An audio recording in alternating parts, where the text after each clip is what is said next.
ఏకలవ్యుడు అనగానే మనకు గుర్తొచ్చేది అతను ఒక గొప్ప శిష్యుడు అని. తన గురువు గురుదక్షిణగా తన బొటనవేలిని అడిగితే ఏమి ఆలోచించకుండా తన బొటనవేలిని ఇచ్చిన గొప్ప గురుభక్తుడు అని మనకు తెలిసిన కథ. మహాభారతంలో ఏకలవ్యుడి పాత్ర చాలా కీలకమైనది. ఎందుకంటే కురుక్షేత్ర యుద్ధంలో విలువిద్యలో అర్జునుడిని మించిన వాడిగా చరిత్రలో తనకంటూ ఒక అధ్యాయం లిఖించుకున్న వ్యక్తి ఏకలవ్యుడు. ఈరోజు ఈ వీడియోలో అసలు ఏకలవ్యుడు ఎవరు, ద్రోణాచార్యుడు అతని శిష్యునిగా ఎందుకు తిరస్కరించాడు, గురువు లేకపోయినా అతను అంతటి విలువిద్యను ఎలా నేర్చుకున్నాడు, ద్రోణాచార్యుడు ఏకలవ్యుడి బొటనవేలిని ఎందుకు తీసుకున్నాడు, ఇంతకీ ఏకలవ్యుడు మంచివాడా చెడ్డవాడా, చివరికి ఏకలవ్యుని ఎవరు ఎలా చంపారు, మరలా రెండో జన్మగా పుట్టి తన పగను ఎలా తీర్చుకున్నాడు, ఇలాంటి మరెన్నో విషయాలను తెలుసుకునేందుకు ఈ వీడియో ఎండ్ వరకు చూడండి. మరియు ఇలాంటి వీడియోలు మీ ముందుకు తీసుకురావడానికి ఈ వీడియోకి ఒక లైక్ చేయండి చాలు. మొదటిగా ఏకలవ్యుడి గురించి తెలియాలంటే మనం ఒకసారి మహాభారతాన్ని పరిశీలించాలి. శ్రీకృష్ణుని తండ్రి వసుదేవుడికి ఒక సోదరుడు కలడు. అతని పేరు దేవశ్రవుడు. అయితే ఈ దేవశ్రవుడికి ఒక కొడుకు పుట్టాడు. కొడుకు పుట్టాక సంతోషంతో దేవశ్రవుడు తన కొడుకు జాతకాన్ని తీసుకెళ్లి పండితులకు చూపించినప్పుడు అది చూసిన పండితులు ఈ బిడ్డ పుట్టాక ఈ సమాజానికి చెడు జరిగిందని చెప్పారు. దీంతో తప్పనిసరి పరిస్థితిలో దేవశ్రవుడు తన సొంత కొడుకుని తీసుకెళ్లి అడవిలో వదిలేస్తాడు. ఇక ఆ తరువాత అలా అడవిలో పడి ఉన్న ఆ పసిబిడ్డ హిరణ్యరాజుకు కనిపిస్తాడు. అతను తన భార్య సులేఖకు చూపించగా ఇక ఆ దంపతులిద్దరూ ఆ బిడ్డను తమ కొడుకుగా భావించి ఏకలవ్యుడు అని పేరు పెట్టుకుని సొంత కొడుకుల పెంచుకుంటారు. ఈ హిరణ్యరాజు నిషాద కులానికి చెందినవాడు. ఈ నిషాద కులస్తులకే మనం ఇప్పుడు ఎరుకలు అని లేదా బోయివారని పిలుస్తున్నాం. అప్పట్లో ఈ కులం వారు అడవుల్లో నివసిస్తూ అక్కడ దొరికే ఆకులు, పండ్లు, దుంపలు తింటూ వాటితో పాటు వన్యప్రాణులను వేటాడుతూ జీవనాన్ని గడిపేవారు. వీరి ఆహారం ఎక్కువగా జంతువుల వేట వలనే వస్తుంది. అందువలన ఈ కులం వాళ్ళు విలువిద్యలో మంచి నైపుణ్యం కలిగి ఉంటారు. నిషాద కులానికి రాజుగా ఆ అడవిలో ఏకలవ్యుడి తండ్రి హిరణ్యుడే ఉండేవారు. దాంతో ఇక ఏకలవ్యుడు తన తండ్రి వద్దే విలువిద్య నేర్చుకోవడం మొదలుపెట్టాడు. అయితే ఈ హిరణ్యుడు జరాసంధు రాజు వద్ద సామంతరాజు ఉండేవారు. దానివల్ల జరాసంధుడు యుద్ధాలలో పాల్గొని ఒక యుద్ధంలో ఈ హిరణ్యుడు వీరమరణం పొందాడు. దాంతో తన తండ్రి మరణించడం వల్ల ఏకలవ్యుడు వారి తెగకు చిన్న వయస్సులోనే రాజు అవ్వాల్సి వచ్చింది అయ్యాడు. అయితే తన తండ్రికి విలువిద్యలో ఉన్నంత నైపుణ్యం ఏకలవ్యుడికి అప్పటికి లేదు. చిన్నవాడు కావడంతో విలువిద్యను నేర్చుకునేందుకు అనేక ప్రయత్నాలు చేశారు. అలా విలువిద్య నేర్పించగల గురువు గురించి వెతుకుతుండగా సకల విద్యావంతుడు విలువిద్యలో ఎదురులేని పరాక్రమశాలి అయిన గురువు ద్రోణాచార్యుని గురించి తెలుసుకున్నారు. దాంతో ఆయన వద్దకు వెళ్ళి తనకు కూడా సకల శాస్త్ర విద్యను నేర్పమని అడిగాడు ఏకలవ్యుడు. అందుకు గురు ద్రోణాచార్యులు ఒప్పుకోలేదు.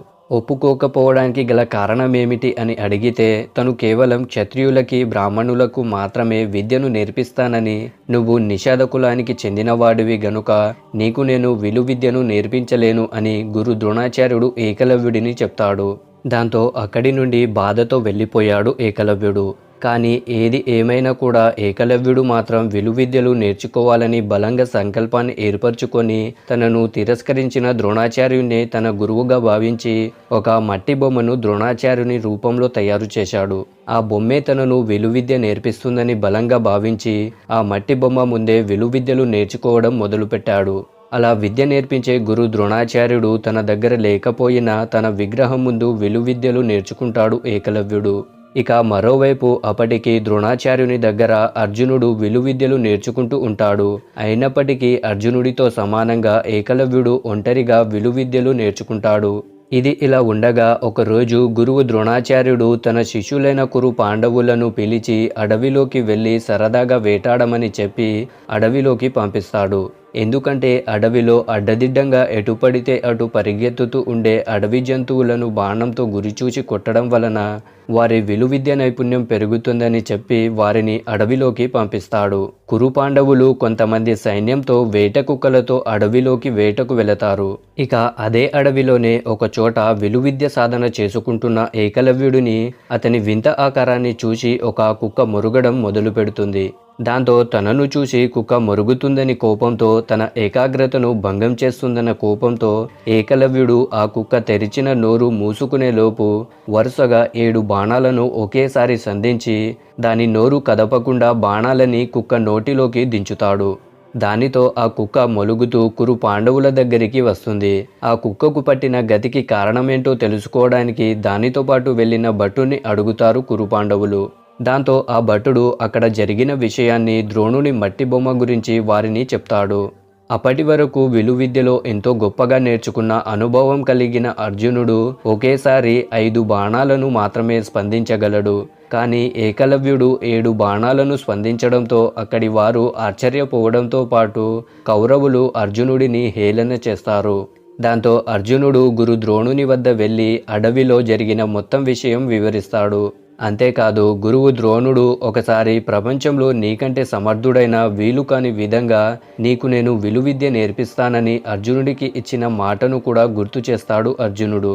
దీంతో ఈ విషయం తెలుసుకొని ఆశ్చర్యపోయిన ద్రోణాచార్యుడు తాను ఎవరికి అంత విలువిద్యను నేర్పలేదని, అయినా తను పేరుతో అంత విలువిద్యను నేర్చుకున్న ఆ వ్యక్తిని నేను కూడా చూడాలని అనుకొని గురువు ద్రోణుడు ఏకలవ్యుడి వద్దకు వెళతాడు.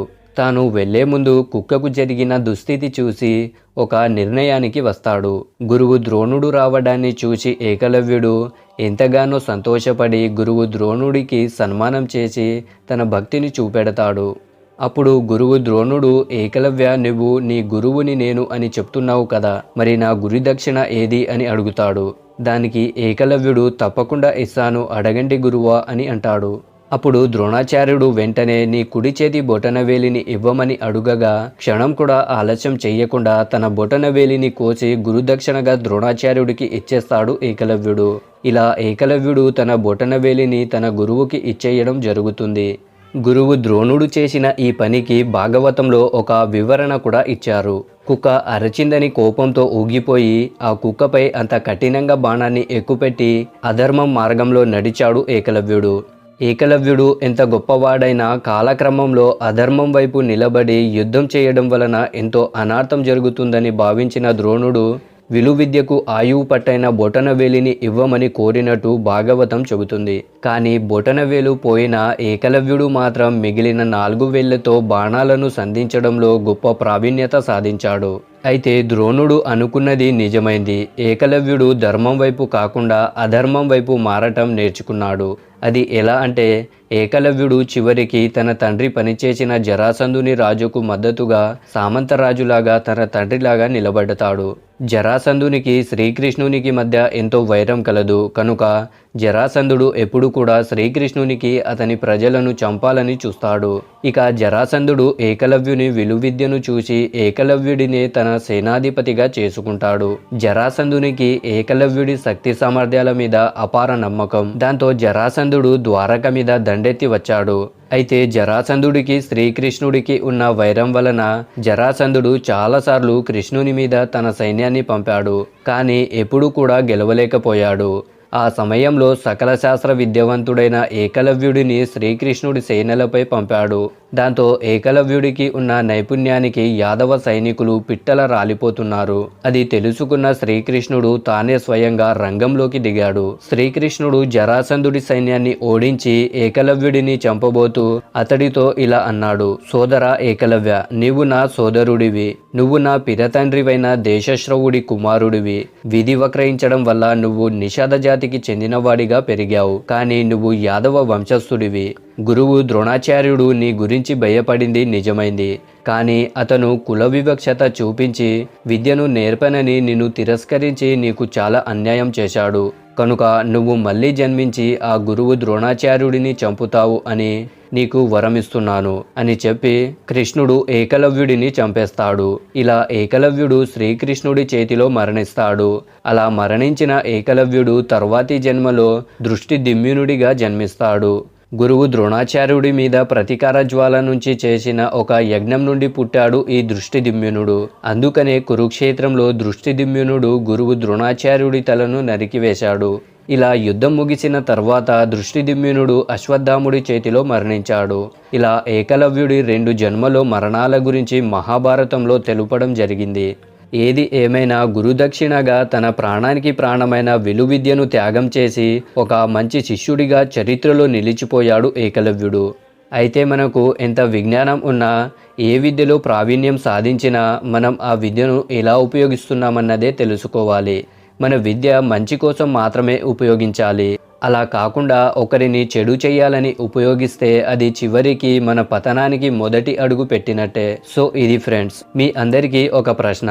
ఏకలవ్యుడి గురించి మీ అభిప్రాయం ఏంటో తప్పకుండా కామెంట్ చేసి తెలపండి. Thank you friends, thank you for watching.